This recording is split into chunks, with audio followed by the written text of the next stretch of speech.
John Lott, author of the book More Guns, Less Crime. Now, John, you've written a lot about what you called gun-free zones. I call them kill-free zones. This happened near UC Santa Barbara, where, as you know, here in California, we have very stringent gun control laws, including, of course, no firearm near a school. Right. Well, in Santa Barbara County, there's a total of 53 people who currently have a concealed handgun permit. And so, for all practical purposes, if a criminal attacks somebody out in public, it's extremely unlikely that they're going to run into any type of resistance. I don't know if you've had a chance to read the manifesto that Elliot Rodgers put out. I did. But there are a couple things that really struck me in there with respect to the topic that you're just bringing up, how he planned what place to go and attack. I'll just give you one quote from here. He says, so he's trying to figure out what venue to go after, and he says another option was Deltopia, a day in which many young people pour in from all over the state to have a spring break party on Del Playa Street. I figured this would be the perfect day to attack Isla Vista.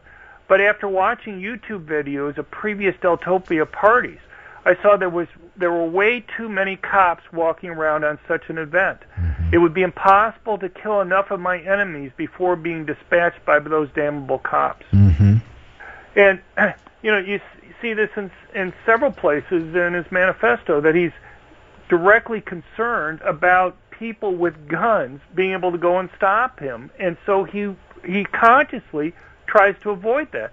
I've gotten into many debates over the years with gun control advocates, and they'll say, well, these people expect to die anyway. They don't really care about whether or not somebody might be there to stop them with the gun. And the point is that these guys, including Elliot Rodgers, wants to kill as many people as possible. He wants the attention. I mean, so many times in this manuscript, he's talking about how he's not getting the attention he deserves and what have you, and they know that if they can go and kill more people, they're going to get more attention. And he's no different than Adam Lanza or these other guys. I mean, most people probably don't know. Adam Lanza put together a 7.5 by 4 foot Excel spreadsheet that listed past mass shootings, how many people were killed or injured, and the amount of news coverage.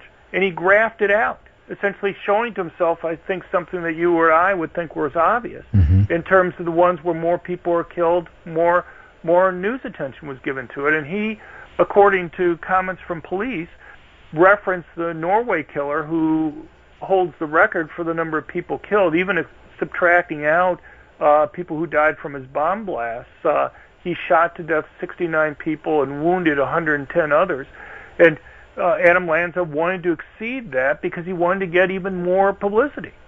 And so you just see these things time after time, and you look out, and since 1950, with two exceptions, all the public mass shootings have occurred in places where guns are banned.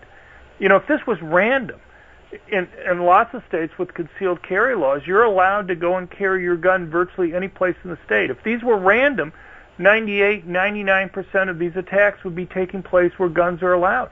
Instead, just as Elliot Rodgers makes it extremely explicit here in terms of what place he wants to go and attack, these other killers, you presume, must be doing the same thing. Otherwise, you would find a much higher percentage of their attacks taking place where guns are allowed.